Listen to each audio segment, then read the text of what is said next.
Okay, so what we're going to do, we're just going to do something nice and simple today. I think to start with, we're going to have a go doing a landscape. Now, I've added the landscape on the attachments to this video, so you can probably see it's just a sea scene with a tree and like a bank, a kind of area on the left with a lamppost looking out into the horizon. And the reason I want to do it is I just want to do something really simple to get everybody started. And I just think, whether you're advanced or you're just starting out painting, I think you could possibly have a go at doing this and understanding the basic kind of techniques of what I'm talking about, and basic kind of colour palette stuff, and looking at the colour wheel, which I want to go into as well. So basically, with this image, you can see there's lots of blues and there's subtle purples, hints of pinks on the horizon. Now, you could do this in any way. You can use any sort of colour combination. If you feel, you want to do more of like a green scene or an orange scene, you could do all the tones in the same relationships with each other, as in colour changes, but you could do them in, say, another part of the colour wheel. For example, you could do lots of red tones, orange tones on the horizon with lots of browns down below. You could do exactly the same as the photograph, which is blues and purples, which is what we're going to be doing today. And then we've got the other side of the colour wheel, which is more greens, earthy tones, maybe yellows and things like that. But just keep it simple. We're going to do the purple tones. Now, with any painting, you either have a set of colours to use, but there has to be a relationship with those colours. So with this, you can see it's on one side of the colour wheel. You'll see the colour wheel. You can download a colour wheel really easy, and you can look at the colour wheel and you can look at all the different colours. I've got one here, very simple, and you can see all the relationships between the colours and how they go around as they relate to each other. Now, we'll probably do complementary colours and things like that another time, but what we're going to do is analogous colours and monochrome. Okay, so basically what we're going to do is colours down one end of the colour wheel. So either what we've got, the blues and the purples here, or it could be the reds, oranges, or the greens, yellows, things like that. So you're only using kind of one or two of the colours on the colour wheel to create a painting. You're not confusing it and using too many colours, so you're keeping it nice and simple, nice and steady for anybody. Again, for a professional who's very experienced can do this, or a beginner, which is probably easier. You can have a look at just a couple of colours, so you're not going to get confused with too many colours, and tones of the relationships between the tones. So if you look at this image, there's not many colours in there. There's some like browns down below on the sand at the bottom of the sea there, and you've got some purples on the horizon, and then you can't really make out the colours of the tree and the tree in the distance, because obviously it's at night, it's an evening. But if it was a colour, it will be a very dark blue I'll be using, which will be a relationship with the rest of the purples and blues and magentas in the image. I won't be going out there and creating green or a dark green, because that will confuse the colour palette. And you can't actually see green, maybe subconsciously. If you're a beginner painter, you just link trees to being green, but you have to take into the surrounding colours, how it affects it, the time of day and things like that. And as it's more of a silhouette, you can't really see a lot of colour there. But if we are going to use a colour, a very dark colour, it's going to be using the blue or the magenta to keep within that colour wheel, side of the colour wheel. So what we're going to do, we're going to start with a ground colour. That's what we're going to do in this video, is just the ground. And then the next video, I'm going to do a bit of drawing, and then we get in those next colours and the next tones. So we're going to start with a bit of white. Remember, get lots of paint on your palette to start with. And white's a good place to start, because what we're going to do is a mid-tone. So we're just going to take the sort of medium colour of blue within this composition. So not the darkest tone, which will probably be those dark blues in the water, and obviously those dark blacky colours of the lamppost and the trees.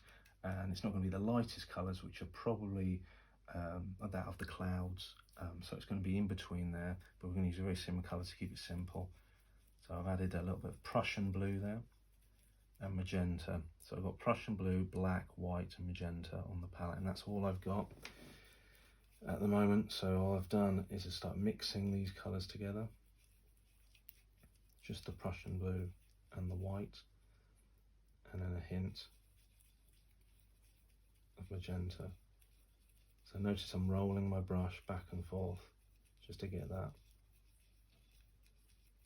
unanimous colour. So I think this is an important sort of technique when you're just starting out painting, really, is just to mix colour.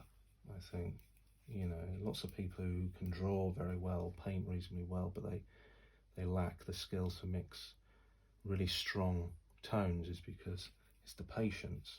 I think it's patience, and I think it's just getting used to enjoying mixing colours and really taking your time getting that unanimous colour. So this isn't the colour we want, this is a very light colour, but it's a unanimous tone. So what I'm going to do, I'm going to add a little bit of black to desaturate that, and then a bit more white, and then more blue and more magenta.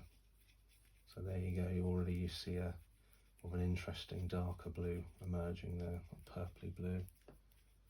I'm using a lot of the space on the palette, the plate, to get that colour. So we're getting a mid-tone.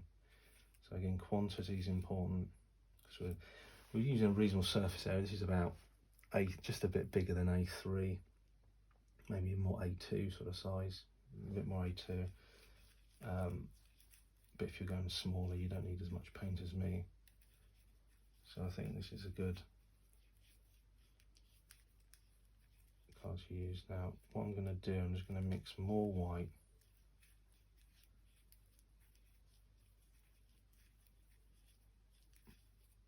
a bit more blue. And remember, it's a mid-tone, so again, that's why I added the black, just to get that slightly desaturated colour, because again, the saturated colours maybe from the clouds or maybe the water, those brighter tones are really going to push forward. So we don't want to have the ground colour as a really strong colour, and we don't want it too dark either, because we want it to make some impact on the painting later on.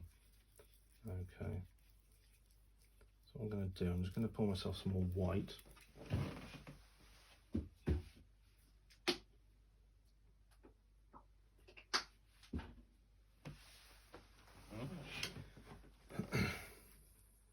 Again, just remembering that ratio of colours, Prussian blue, a little bit of magenta.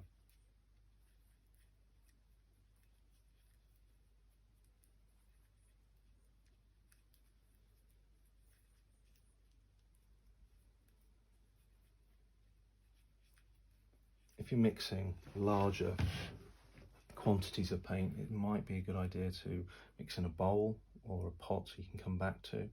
I would usually do this, but for the purpose of the demonstration, I can show you the colours a little bit more exactly on the plate and how I'm doing it. So again, don't forget that magenta, just to add that level of complexity to the colour. If it was just literally blue and white, it would be a slightly more boring colour. So we're just adding a bit of that magenta there to get that hint of purple.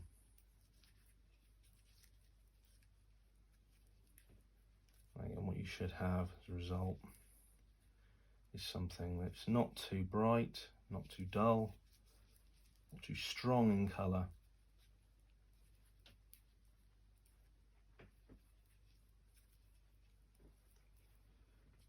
I think that'll be quite a good colour to use. A little bit more blue, get a little bit more strength in there.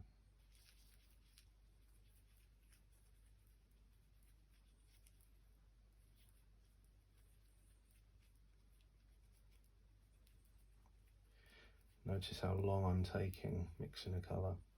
Sometimes it's quicker, but I think it just takes experience to get that colour just right and be confident with it. But just get used to taking a couple of minutes and just mixing a colour. I think that's maybe the first tutorial I could possibly teach you in this in itself, is just mixing colours. But yeah, so we're going to apply this colour to the canvas like this. Now, the thing is about grounding is what you want is a nice solid colour all over. Now, if you want to create a more textured background, like my work is quite textured, especially my landscapes are very textured. I go in with maybe crackle paste or moulding paste, or like this, I'll use a palette knife and I'll create rigid edges or cut through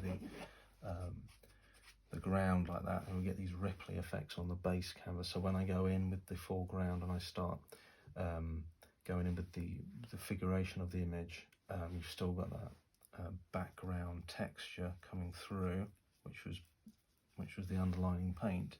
But I think in this instance we're just going to go really smooth because it's nice and easy, and I think it's a good starting point.